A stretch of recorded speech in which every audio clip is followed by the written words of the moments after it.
আজ 2025 সালের 3রা মে বাংলাদেশের রাজধানী ঢাকার ঐতিহাসিক সোহরাওয়ার্দী উদ্যানে আয়োজিত হেফাজতে ইসলাম বাংলাদেশ আহুত এই মহা সমাবেশকে লক্ষ্য করে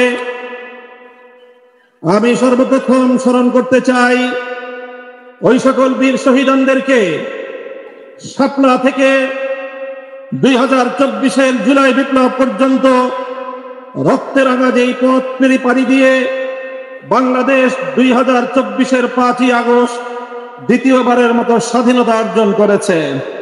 সেই স্বাধীন বাংলার মাটিতে দাঁড়িয়ে আমরা শপথে বাণী উচ্চারণ করতে চাই, রক্ত দিয়ে স্বাধীনতা এনেছি, প্রয়োজনে রক্ত দিয়ে সেই স্বাধীনতা আমরা রক্ষা করবো ইনশাআল্লাহ।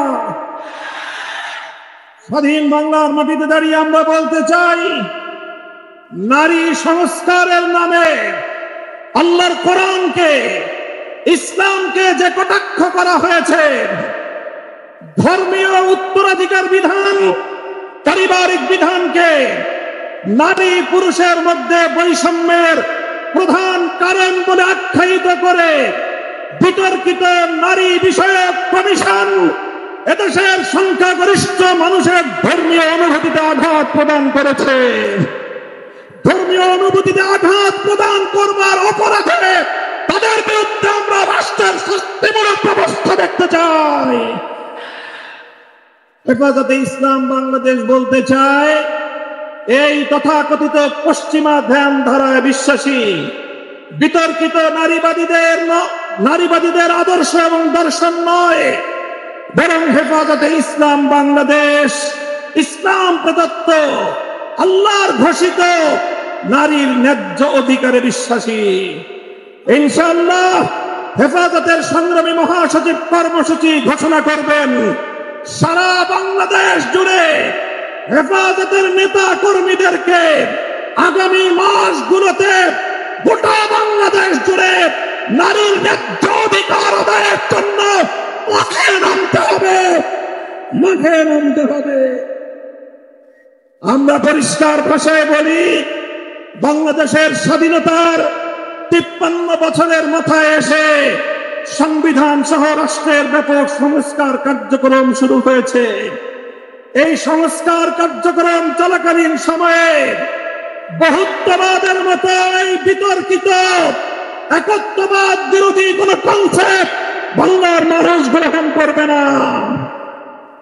আমরা সংবিধানে আল্লাহর উপর অবিচল আস্থা এবং বিশ্বাসকে পুনর্বহালের দাবি করেছি।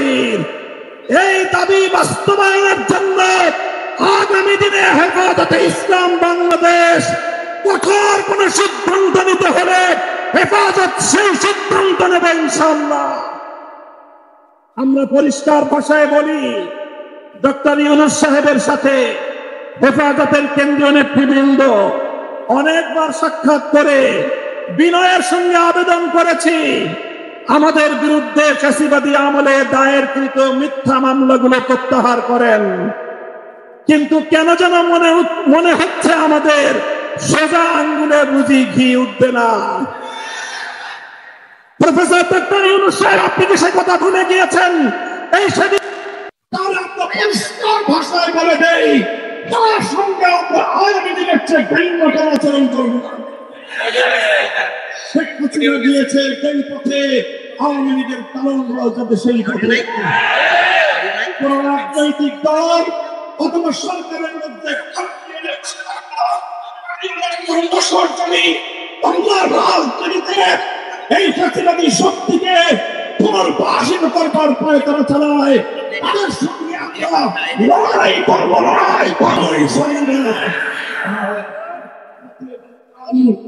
সর্বশেষ আমাদের কথা বলে, শাপলার শহীদ যারা শাহাদাত বরণ করেছেন, ইনশাআল্লাহ হেফাজতে ইসলাম বাংলাদেশ প্রতিটি শহীদ পরিবারের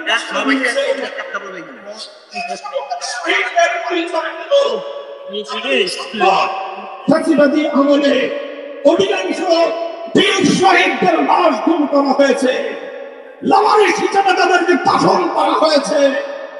সরকারের তৎকালীন গোয়েন্দা সংস্থার কাছে যদি তার কোন তথ্য থেকে থাকে, আমি বর্তমান সরকারের কাছে দাবি জানাবো, আমার স্বপ্ন চত্বরের দেহালিস হিসেবে তখন বিলাস গুণ হওয়ার প্রতি শহীদের তথ্য উদ্ঘাটন করতে হবে, জাতির কাছে প্রকাশ করতে হবে।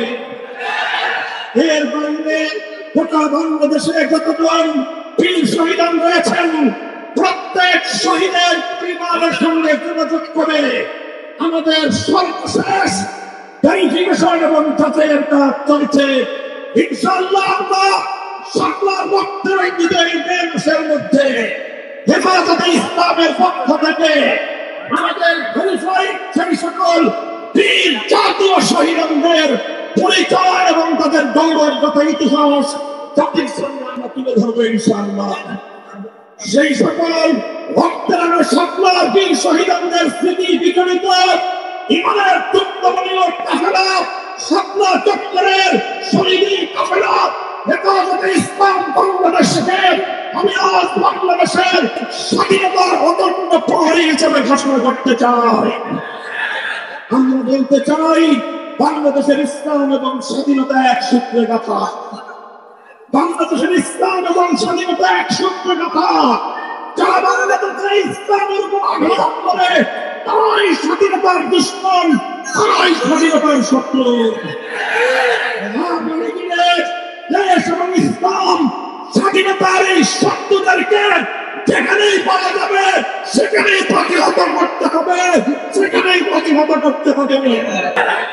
তবে এর জন্য আমাদেরকে আরো জীবন দিতে হয়, যদি এর জন্য আমাদেরকে আরো রক্ত দিতে হয়, আরো ত্যাগের কোরবানি স্বীকার করতে হয়, আরো অনুষ্ঠান পেশ করতে হয়।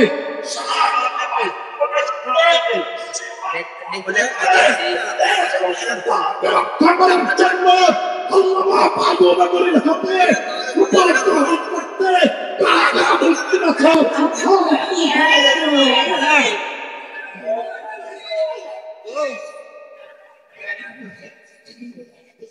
ইনশাআল্লাহ ইনশাআল্লাহ আমার জায়গাদের প্রতি বাংলাদেশের কঠিন চিরটি সংরক্ষিত থাকবে। আমার ভবিষ্যৎ প্রজন্ম এদেশে ইমান নিয়ে ইসলাম নিয়ে বাঁচবে ইনশাআল্লাহ। বিসমিল্লাহির রহমানির রহিম।